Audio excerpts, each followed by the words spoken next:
Hey everyone, welcome back to the Strawbery Banke Museum's landscape. Lots of flowers coming out this year. It's absolutely gorgeous today. Nice sunny weather, blue skies with a few clouds, and it's Mother's Day this week. So I'm thinking about different inspirations here in the landscape, different things that we can see blooming and coming out this early season. So let's go check out a few options in the landscape. Maybe we want to press some flowers for mom in books. Maybe we want to create certain crafts and art pieces, bouquets and those traditional live plants. Or maybe we want to plant a few seeds in a pot, gift that to our moms, something that's going to germinate, something that's going to fruit, maybe something edible and beautiful a few weeks from now. So let's go check out, see what the options are. Lesser celandine. Let's get a little bit closer. Really cool flower. I'm gonna pick one to press in books. For pressed botanicals, they dry out within a few days. So this is forget-me-not. We've got some white here, and let's not forget about the light blue. Don't forget about awesome foliage out in the landscape, like this columbine and other things. You can certainly press foliage as well as flowers for different crafts for mom, and certainly consider foliage for those bouquets and traditional gifts. Check out the Dicentra, or as everyone loves to call it, bleeding heart. Violets are a great option as well. All right, I'm going to teach you a very inexpensive way to make a botanical gift card for Mother's Day. Just a few supplies, this craft box just to utilize for the harvest. So placing little discoveries in this box, carrying this around will certainly help. A pen to write messages on the cardstock. Scissor to actually cut your cards to shapes that you'd like. One of these pieces of paper will usually create at least 2 cards, so I think we've got enough for 4 here. A glue stick, very easy to use for these cards, and just a piece of wire, and I'll actually show you why that's relevant coming up. Now, we often use all sorts of different books, but we commonly use old phone books. It is very simple. You want to start in the back of the book. Just consider you want pressure and weight on these fresh botanicals. Okay, so you want to actually start in the back, okay? And it's that simple. You want to kind of arrange your foliage just the way you want it to look. Sometimes I'll use like a wire or something to kind of move things around as I'm starting to close, okay? So putting leaves a little bit flat like that, and then closing the book. Now I shift just a few pages beyond that first sample, putting into the book, and then I continue with other types of flowers, like the daffodil here. I'm going to place that right in the middle, and that's probably good for this one page, okay? And then I'm going to carefully close this. Remember, I've got my wire, so sometimes you can just kind of play with the flower as you're closing, as perfect as we can get it. When I'm done filling this book, I'll probably stack a few books on top, okay? So that layer is done. I'm gonna go through a few pages here and keep adding. I think I got all my forget-me-nots, all right? And just upright like this will come out absolutely beautiful for different crafts.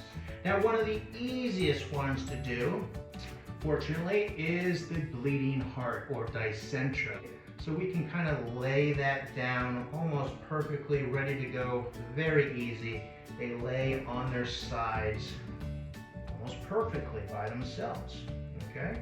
Let's go check out flowers that have already been pressed. Holy cow, check this out. Queen Anne's lace, absolutely gorgeous. Here's another one that came out a little bit different. These are almost like snowflakes, right? Kind of unique in their own way. All right, just like us, right?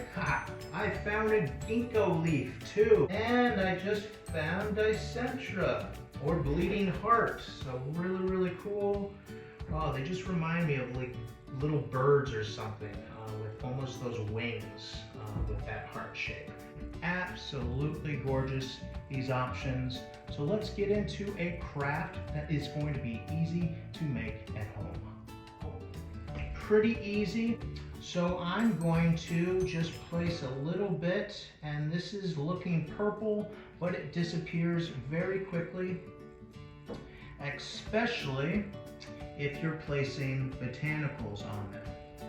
So you want enough on there, and sometimes other types of glues work a little bit better.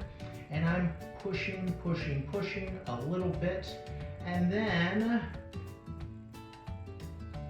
you can notice that it is stuck already. That's awesome, right? It can be as simple as that, maybe a note to mom on the side, but since Queen Anne's lace isn't out yet, you might consider other things, for instance, the things that we harvested today, to actually make unique little designs on a card and with a little kind of message here. Now what's next? A few other additions of this card idea, okay? So I think I'm gonna put flowers on this side, inside the card, and I'm just gonna dollop a few spots here. And that's about it, all right? Let's see if it's stuck. There we go. Awesome, awesome, awesome. And maybe a message here, maybe a message on the outside. Keep going. You can have it limited. You can have it just absolutely crazy with flowers. It's all up to you. All right, I have one more piece of paper. Now, sometimes when we have extra dried flowers, these are already dried and preserved, we'll actually crumble them up to make flower confetti. All right, our confetti from last year, we've got a bunch of jars like this, and you can see just kind of a collection of different colors and textures inside this jar. And I'm going to show you how to make different designs with a little bit of glue on this cardstock with confetti here. So what will we design on this card? Now, since it's probably going to be displayed like that, I'm going to actually create a design here with flowers and then maybe the message on the other side. Okay, so I think I want to make a happy face. All right, happy faces are awesome for any occasion, right?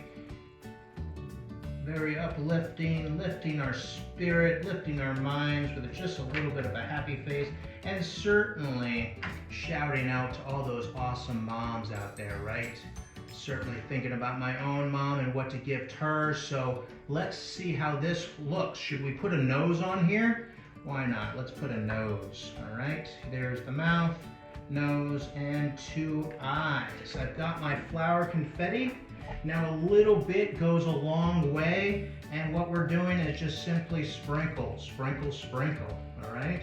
You don't have to certainly use the entire jar, and you will have extra ingredients at the end. So some of this will fall off, some of it will stick. Now it doesn't really look like anything right now, does it? Oh, this actually smells absolutely amazing, this jar of confetti. I think there's some lavender in here. Just love it.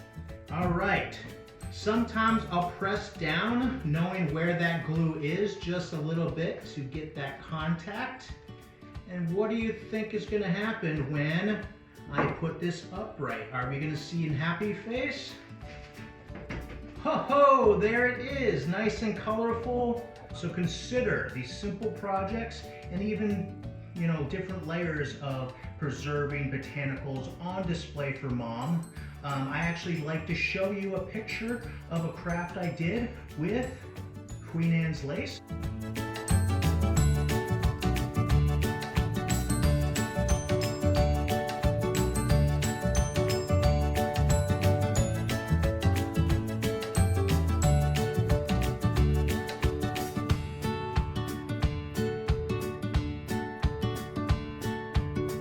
Well, I really hope you enjoyed the program today.